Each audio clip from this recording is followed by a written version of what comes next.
नमस्कार. इन गोवाच्या या विशेष कार्यक्रमात आपलं स्वागत. माझ्यासोबत आहेत कीर्तिवर्धन आझाद, गोवा तृणमूल काँग्रेसचे प्रभारी, माजी खासदार आणि एक राष्ट्रीय नेते. गोवा तृणमूल काँग्रेसचा गोव्यामध्ये प्रवेश झाला त्या विधानसभा निवडणुकांना आता खूप कालावधी उलटून गेला आहे आणि आता लोकसभा निवडणुकीचे नगारे वाजू लागलेले आहेत. अशा पार्श्वभूमीवर गोवा तृणमूल काँग्रेसचा प्रेझेन्स नेमका काय असणार आहे, गोवा तृणमूल काँग्रेस लोकसभा निवडणुकीला सामोरी जाणार आहे की नाही, या प्रश्नाची उत्तरं आपण कीर्तिवर्धन आझाद यांच्याकडून जाणून घेणार आहोत. सर नमस्कार. नमस्कार. आप जब गोवा में आए थे तब विधानसभा चुनाव का माहौल था, बहुत जोर शोर से तैयारी हो रही थी और तृणमूल कांग्रेस सिर्फ 3 महीने पहले गोवा में आ चुकी थी. इसके बावजूद भी आपने बहुत माहौल तैयार किया था और लगभग 26 चुनाव क्षेत्र से आप चुनाव लड़े. मुझे लगता है कि उसमें से 4 कैंडिडेट तो ऐसे थे कि बहुत कम वोटों से उनका विजय था, वो चला गया. इसके बाद गोवा तृणमूल कांग्रेस का गोवा में जैसा प्रेजेंस दिखना चाहिए था वैसा नहीं दिखा. इसका क्या कारण है? प्रेजेंस तो पूरा है, ऐसा नहीं कि हमारा प्रेजेंस नहीं है. यदि प्रेजेंस नहीं होता तो हमको 8.9% वोट नहीं मिलते जो चौथे नंबर पर थे. दुर्भाग्य था कि हमारा कोई विधायक नहीं जीत सका. और आप जानते हैं जब आप नए नए कोई बच्चा होता है तो उसको पहले दांत निकलता है, उसको खड़ा होने में समय लगता है. तो हमारे पास वैसे ज़मीनी नहीं थे कार्यकर्ता, हम उसको चुपचाप काम कर रहे हैं. और काम करने के बाद हमारे मन में है कि आगे जो चुनाव होने वाले हैं पंचायत वाले और उसके अंदर सरपंच वाले, उसके अंदर हम प्रयास करेंगे कि हम अपने 7 या 8 ऐसे लोगों को उतारें.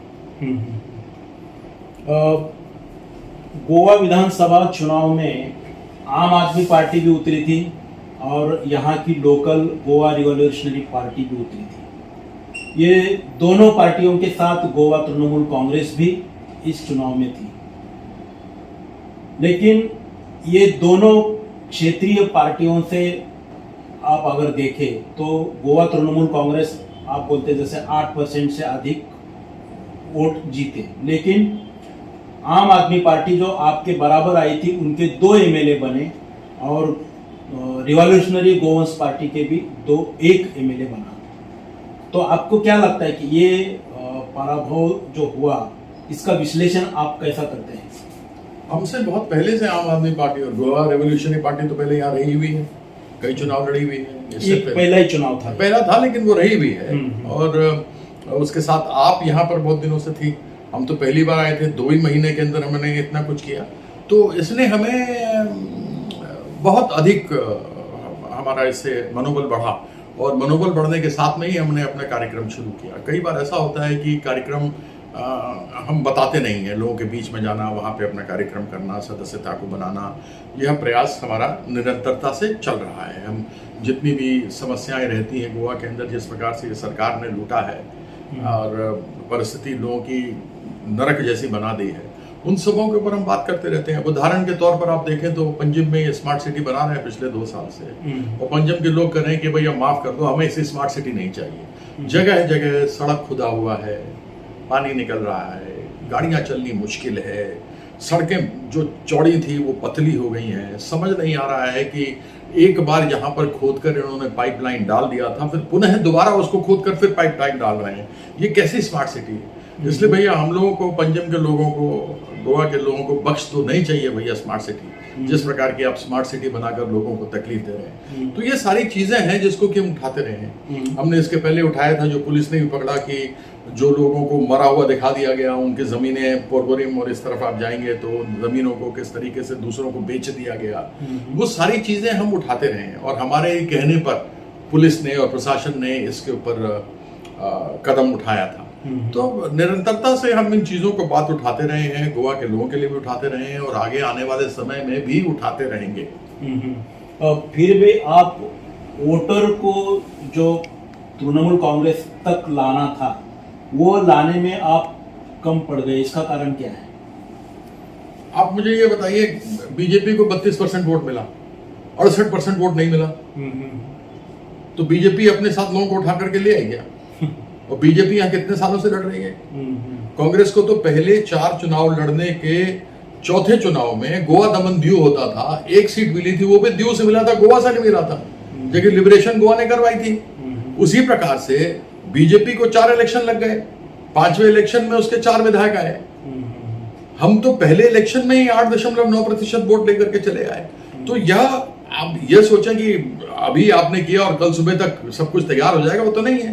अगर आप फसल भी बोते हैं तो फसल बोने में भी समय लगता है। तो इस प्रकार से समय तो लगता ही है और वह समय लग रहा है, लेकिन अगले चुनाव तक हम बिल्कुल तैयार रहेंगे। मतलब आप लंबी पारी खेलने आए हैं? हम यहाँ पर गोवा के लोगों के साथ विश्वास नहीं करने आए। हमने क्या कोई चोरी की, कोई डकैती की, कोई गोवा में कमीशन खाया, कोई ऐसा हमने लगा दिया जिसको लेकर के गोवा के लोगों को नुकसान हुआ, ऐसा तो कुछ नहीं किया हमने तो वही किया जो गोवा के लोगों के साथ अन्याय हो रहा है उसके विरुद्ध हमने आवाज उठाई है। तो हम वो चीज कह रहे हैं। आप मुझे बता दीजिए, भारतीय जनता पार्टी ने क्या करके दिखा दिया जमीन पर? ऐसा कुछ तो किया होगा जिसको लेकर के खुशी होगी। गैस सिलेंडर देने थे इन्होंने, पहले सब गोवा के सभी परिवारों को कहा, फिर कहा SC/ST को दें, क्या दिया वो मुफ्त गैस सिलेंडर? या मैं एक ही बात करता हूँ, बाकी तो उनके बड़े वादे हैं, मैं एक ही वादे की बात करता हूँ। दिया क्या? नहीं दिया। महिलाओं को जो देना था और बच्चियों को देना था, विधवाओं को देना था, वो मिला क्या? 22,000 एप्लीकेशन पड़े हुए हैं, वो अभी तक वो पूरे नहीं हुए। कितने में उदाहरण आपको दूं? जो लोग बेटी बचाओ बेटी पढ़ाओ की बात करते हैं, आज क्या परिस्थिति है हम सभी जानते हैं। हमारी एक बिटिया थी, आज तक उसका पता नहीं लगा कहाँ गई, तो पुलिस ने क्या किया? तो ये सारी चीजें हैं। सुरक्षा का मामला है, यहाँ पर्यटक लोग आते हैं उसका मामला है, उसके अलावा जो जमीनों के साथ हेरा फेरी हो रही है उसका मामला है, जो खुदाई चल रही है बेवजह की और पैसा लूटा जा रहा है वो मामला है। इस तरह के अनेकों मामले हैं जो महिलाओं से जुड़े हैं, जो दलितों से जुड़े हैं, जो पिछड़ों से जुड़े हैं, जो हमारे नौजवान बेटियों से जुड़े हुए हैं। तो ऐसी चीजें तो है ना।